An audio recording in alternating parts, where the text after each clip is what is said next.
What's up, guys? Welcome back to Rip City Rundown. And the second Final Four game is officially official. Miami just took down Texas. They will be facing UConn in the Final Four, a 4 seed versus a 5 seed.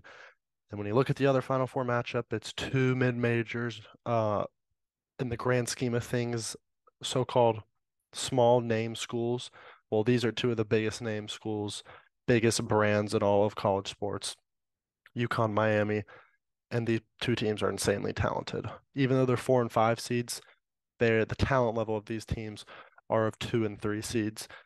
So this should be a wild game. Let's just talk about Miami since they just took down Texas 88-81 in the Elite Eight, and it was a tale of two halves for Miami.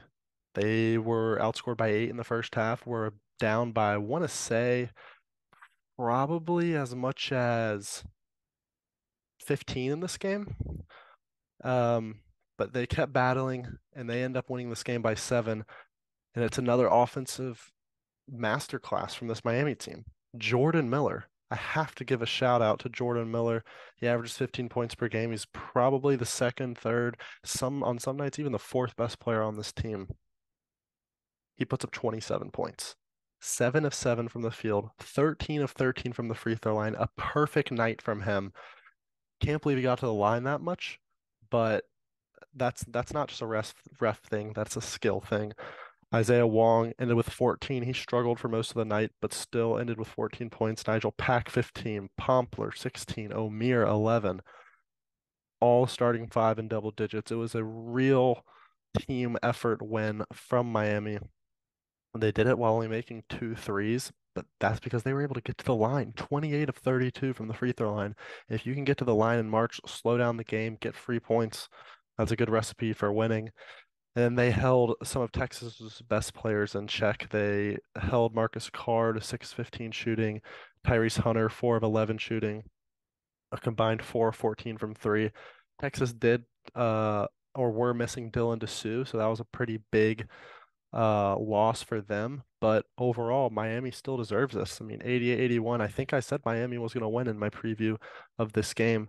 The guards are just too hot, and that was proven true as Miller, Pack, and Wong all were able to have good performances. Miami has now taken down Drake, Indiana, Houston, and Texas. That's got to be one of the best paths to the Final Four of any team. We'll talk about UConn because UConn has honestly been the most dominant team in March. And this might be wild to say, but I've probably watched 5 minutes of them this entire March. Didn't watch any of the first round game, just too many games going on. They were kind of on the low totem pole because it was a 4-13. And for the most part, they were handling Iona come the second half.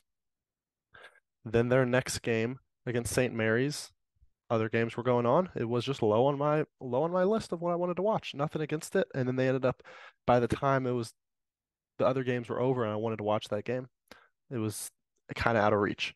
Arkansas, we were watching Kansas State and Marquise Noel go off in the Sweet 16. And by the time that game was over against Michigan State, Arkansas already had a 20 to 25 point lead.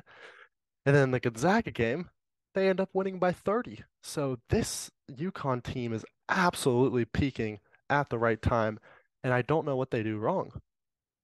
They got Jordan Hawkins playing really well. He had 20 against UConn. Andre Jackson, he's just absolute diamond. He almost had a triple double against UConn. He had 8 points, 9 rebounds, 10 assists. Sonogo, 10 points, 10 rebounds. He chimed in 6 assists.